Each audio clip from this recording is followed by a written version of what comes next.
السلام علیکم۔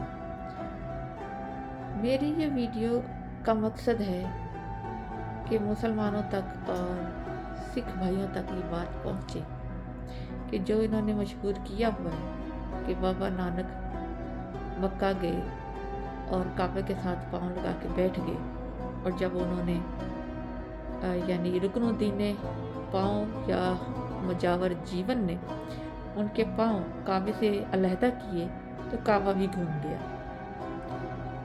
تو میں نے جب یہ سٹوری سنی نیٹ کے اوپر، ٹک ٹاک کے اوپر، تو میں نے یہ ڈیسائیڈ کر لیا کہ اب میں ایک کتاب بناؤں گی جس میں اس کی حقیقت سامنے لاؤں گی۔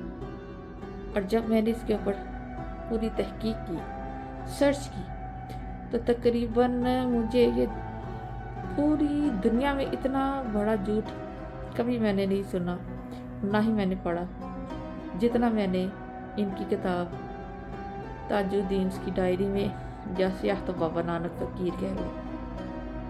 تو میں اس کو ایکسپوز کرنے جا رہی ہوں۔ کتاب تو میں نے لکھ دی ہے، لیکن میں ویڈیو بناؤں گی اس کی آہستہ آہستہ، تاکہ ایک ایک پوائنٹ پر پوری توجہ سے میں اس کو ایکسپوز کروں اور حقیقت مسلمانوں کے سامنے لاؤں، سکھ بھائیوں کے سامنے لاؤں۔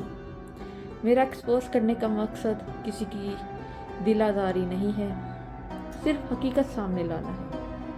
امید ہے کہ آپ کو میری ویڈیو پسند آئے گی، اس کو ضرور واچ کیجیے گا۔ اللہ حافظ۔